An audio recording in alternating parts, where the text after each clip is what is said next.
with UFC lightweight champion Ilia Topuria now openly supporting boxing events and even claiming he would knock out Terence Crawford.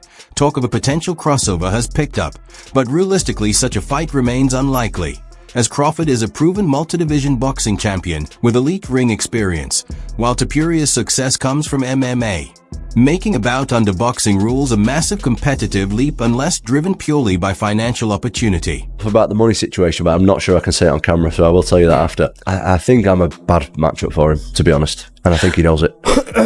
My opinion, I think it's a huge risk. Yeah. It's a huge risk. You're younger, you're athletic, you hit hard, you pose problems. We don't have much data on you, meaning that we don't know what happens if you do. I honestly can see Jon's point of view. I get it. I get it. It's just about the title for me. He's like as close as you can get to perfection as possible. He's like 37, 38 years old, but not only that, he's got a million miles on the clock. So he's got a lot of damage on the body. He's took a lot of shots to the head. And that's not me saying anything negative about it. That's the reality of it. And I'm sure Jon Jones is aware of that. And he's fighting one of the most concussive punchers in UFC history.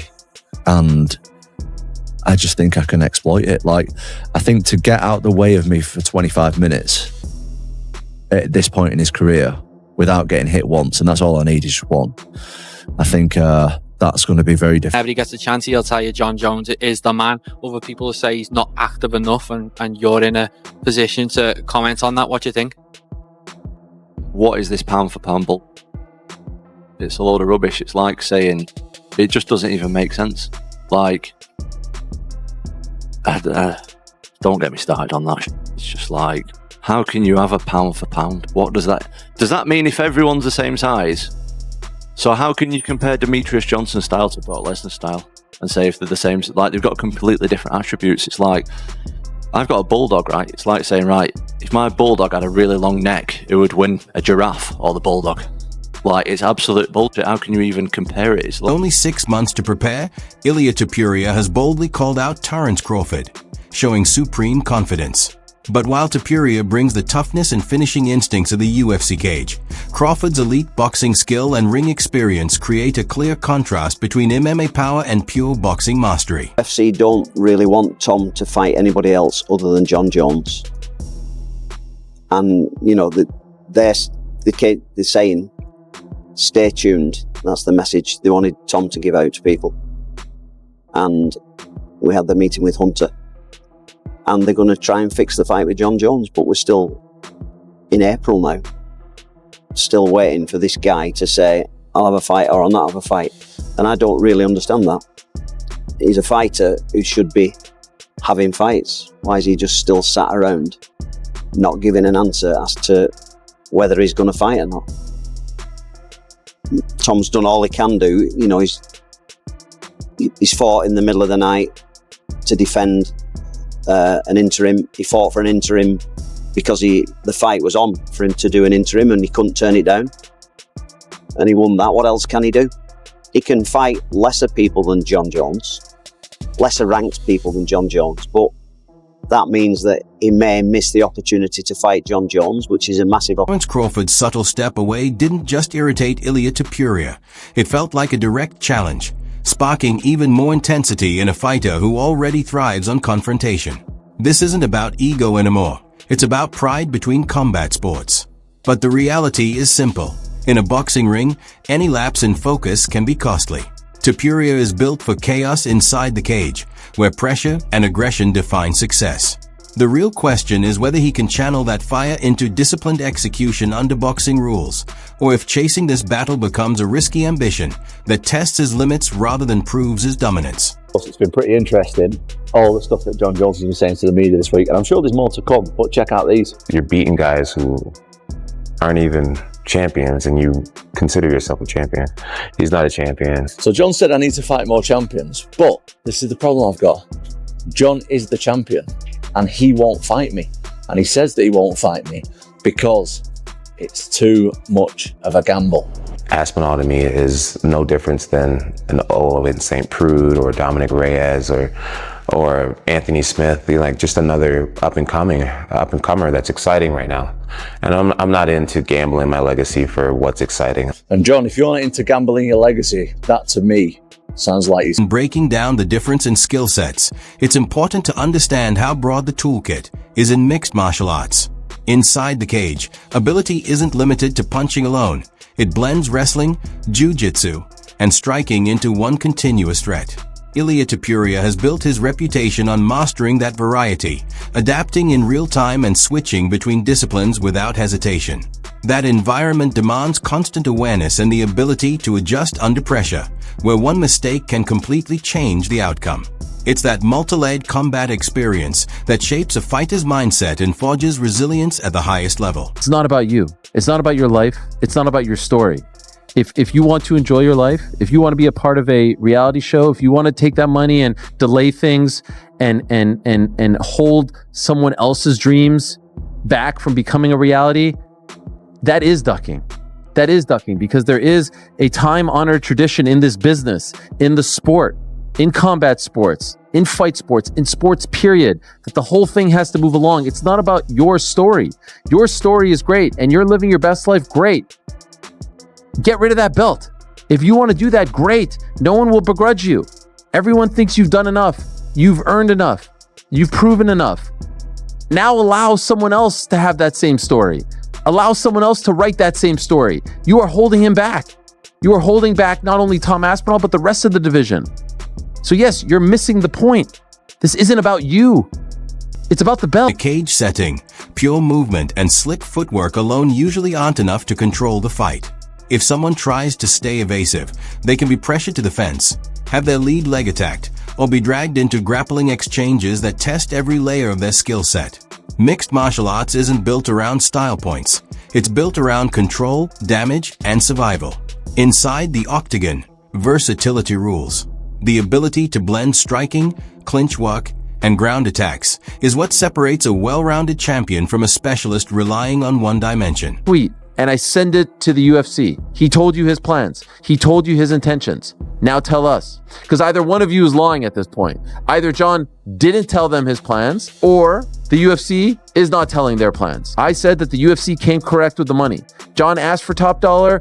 They offered him top dollar. Essentially wasn't interested. That he's out living his best life. And so now what I believe is happening, as we've talked about ad nauseum on this program, and quite frankly, this topic is boring at this point. If they announced the fight today, we would say, great, now can we all move on? But I believe that the UFC pulls the trigger on things when they have to. And so they told Ilia, we need that belt because we need a main event for April in Miami. We're taking that belt. They told Islam, we need that belt because we need a main event for June in Las Vegas. Until they are forced with a predicament where they need a slot filled, they're not going to listen to what Jon Jones is saying. Delayed and delayed till Francis was out the fucking door. He could have fought Francis a long time ago. If he'd just taken the chance of going up to heavyweight earlier, we could have had him versus a prime Cain Velasquez. Cain Velasquez was 240. Jon Jones is 260, 265. And you're telling me Cain Velasquez was too big for him? What a load of shit. Stipe Miocic could have fought him in his prime, another one who was no bigger than Jon Jones. So when he's giving it the big and being like, oh, well, people always think someone's going to come and dethrone me. And yeah, I get the narrative. That was the way at light heavyweight. There was always that next guy coming up. But you ain't never fought an animal like Tom Aspinall, who is as quick on his feet, who has the speed that he does at 260 pounds, who has the heavy hands that he does. You have never been in there with a beast like that. It's just not happened. I'm not saying that means Aspinall wins, but for people to do the Tyson Fury thing of going, oh, well, he's always won, so therefore he always will win. People argue about skill levels. They often ignore the environment those skills are built for. Put a multidimensional force like Jon Jones inside a pure boxing ring, and many of his most dangerous weapons, wrestling, clinch control, submissions, are taken away, turning a chaotic mixed martial arts battle into a controlled striking match. The real difference lies in the setting. MMA demands adaptability across every phase of combat, while boxing narrows the focus to precision, timing, and defensive craft, proving that true dominance is always defined by the rules of the arena. Quite a few people in here calling me a duck. I'm a duck. Call me a duck. Call me a chicken. Call me a goat. Call me a dog. I'm not in high school anymore, guys. A grown man out here chasing his dreams. It's funny that we really live in a world where being called a duck should affect me. Guys, come on. Such an asshole that I don't want to do business with him. You know, it's just like his fans have been so annoying. And obviously you don't get this far in a career being affected by fans or whatnot. But he's just an asshole, you know, with his, you know, he's 30. So he's from this influencer generation where you hop online and the t-shirt sales and all that. I'm past that type of stuff. I'm like, bro, if you had a little bit more respect, then maybe we could have worked something out, you know, but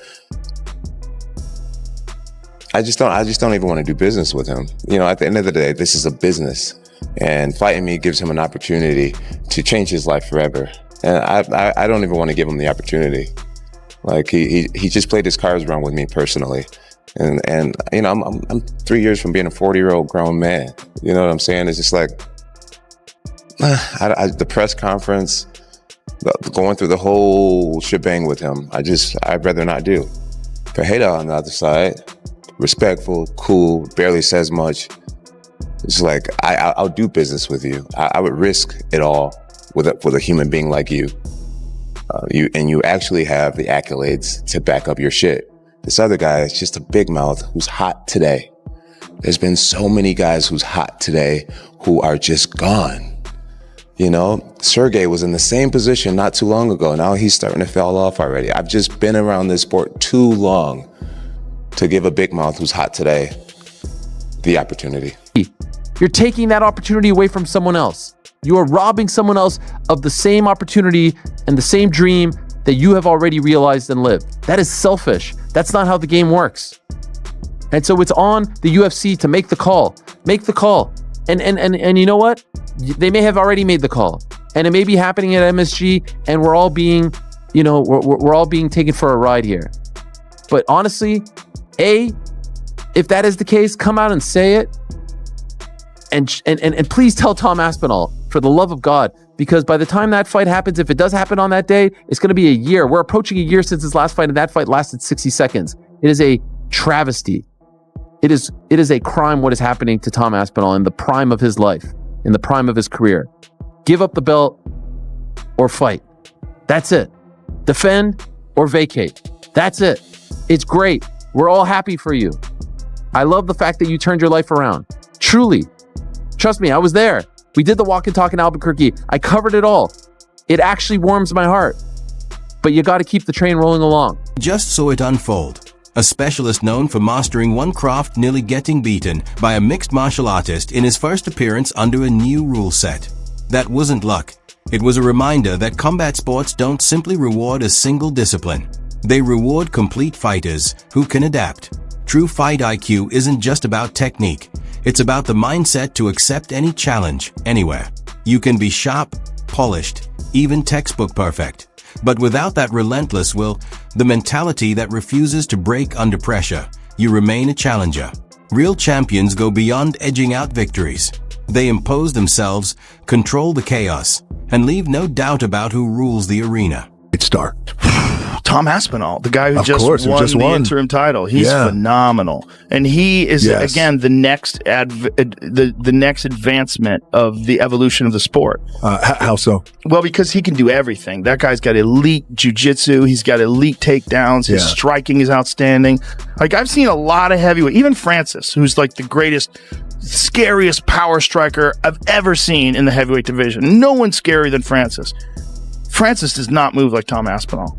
Tom Aspinall is significantly faster than every other heavyweight. That's a real problem because he's a heavyweight and he's a big guy, a really big guy, but he moves so fast. And so his speed has always been like extraordinary compared to other heavyweights. Like, he just fucking moves in. It's all like fast, explosive movements. So he's got natural speed, but then he's also got a lot of training to execute quickly. So when he moves in, he closes the gap. You can see like he's fast for a big guy. Right.